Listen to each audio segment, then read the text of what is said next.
On Whirlpool presents ESPNcricinfo T20 Timeout powered by Dell. One last league game of IPL 2020. The Sunrisers Hyderabad. They win, they go through. Let's get our preview statements through Tom Moody and Aakash Chopra.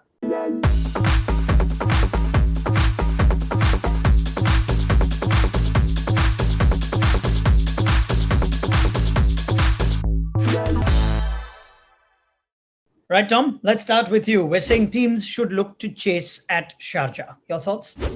Yeah, I think that makes a lot of sense. Mainly, look at history tells you that proves to be, the successful formula. And I think also we've seen an increase of level of dew fall in the evening game. So the ball tends to skid on a little bit more. The bowlers have a little bit more difficulty getting the grip and the control of the ball in that second 20 overs. KKR showed Aakash that losing the toss doesn't mean losing the game necessarily, but from what you've seen at Sharjah quite closely, chasing is still a significant advantage? It is now. It wasn't when the tournament started because team batting first could actually amass a big total. If that was a possibility, batting first was not that big a disadvantage. But now when the ball has started turning a lot, gripping a lot on the surface, you don't want to bat first because you just don't know what the right total is. And the moment you start looking at 200, you end up with 125. That's what happened in the last time two teams played at Sharjah. So no-brainer, chase.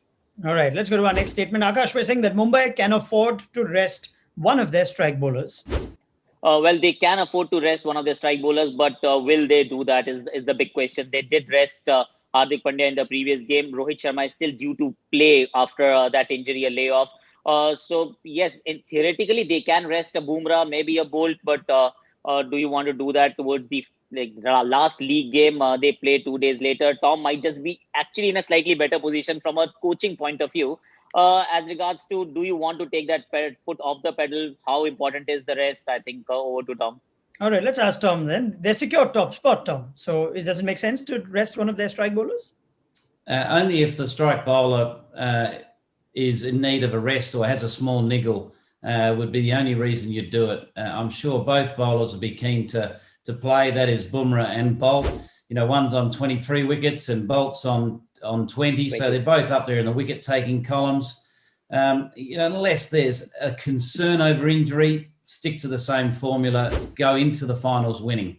All right, let's go to our next statement. Now, Hardik Pandya was rested for their last game against Delhi, Tom, and Jayant Yadav did play. We're saying perhaps Mumbai should consider playing Jayant Yadav or persist with Jayant Yadav at Sharjah. Your thoughts? Only if they're considering him for the finals. If they're not considering him as an option to play in the finals, I'd be getting Hardik Pandya back into the side because you know that he's going to be in the finals or playing in the finals. But if they do want to have him as a consideration for the finals, well, maybe you want to give him another game, give him a little bit more exposure so he's better prepared for those final matches. Aakash? Unless they want to actually, of course, I agree with Tom, but I don't see Jayant Yadav as in a part of their scheme of things in the playoffs. I do not see him playing unless they want to now do Sunrise Hyderabad a favor. There is every reason to bring in Hardik Pandya. Hardik Pandya has batted well enough in a few games, but he's definitely not has that enough batting practice through the tournament, and he hasn't bowled. So Hardik, if available, must play. All right. Our next statement, Aakash, is that Hyderabad should stick to the same playing 11 that beat Bangalore. Your thoughts? They do not have too many options, to be honest. They may want to think about Johnny Bairstow, but Saha has done a fantastic job at the top. He's been that guy who has provided the impetus. So he is a top quality keeper. So they're not really missing Johnny Bairstow. However scandalous that statement might be because Bairstow is a runaway match winner, but Saha has been absolutely top class. So why fix something that ain't broken? This looks all right to me. Tom, if Rohit doesn't play, that's still 3 left-handers in the top 4 for Mumbai. Would you stick with Shahbaz Nadeem? Yeah, look, one thing I would consider is Vijay Shankar if he was fit. Now, I'm not 100% sure of his fitness status, but his experience, his batting in the middle order, but also his medium paces will be quite effective on that surface. So if he's fit, you could consider him definitely for Nadeem as one of the options he could replace. All right. And finally, now that we're in agreement that Jasprit Bumrah should play, let's take our last statement. Tom, we're saying Bumrah should bowl in the power play against Warner. He had to remind Karen Pollard that he was still playing in that last game, didn't bowl until the 9th over. He didn't have to bowl him, did he? Delhi Capitals just, played it out perfectly for Pollard. But Oh, look, at the end of the day, I'd be looking at the first 6 overs, and more importantly, I'd be looking at the first 3 overs and ask the question, who are the bowlers that are most likely to take the early wickets of Saha and Warner? And I would have thought Bolt is a really good matchup for Warner, the way he swings the ball away from the left-hander. And the other person I would think would be Bumrah. So to answer your question, yes, Bumrah should bowl probably the first and third. If not the first and third, definitely the second with a possible at the fourth.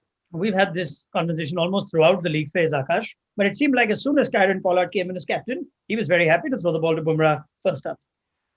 And to be honest, Pollard has led this team well, and most of the changes that he has made, Rohit Sharma would have done identical stuff. So, and that's Rohit Sharma. I treat him as gold standard of captaincy when we talk about T20 cricket. I see him bowling the second over, first over, Trent bowled right up, just take the ball away, and then Bumrah bowling the second. The fourth over is something that they will have to consider. If already Warner or Saha or both are actually already back in the hut, you don't need another over from Bumrah. You can then bring him back in the middle overs and then towards the death overs.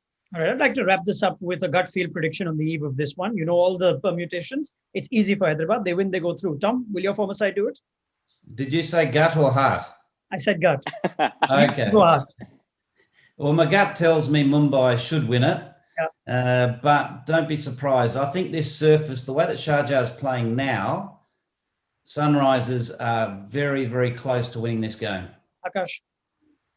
Well, if we see a David Warner classic, yes, they are in with a chance. Otherwise, Mumbai, the dice is heavily loaded in favor of Mumbai.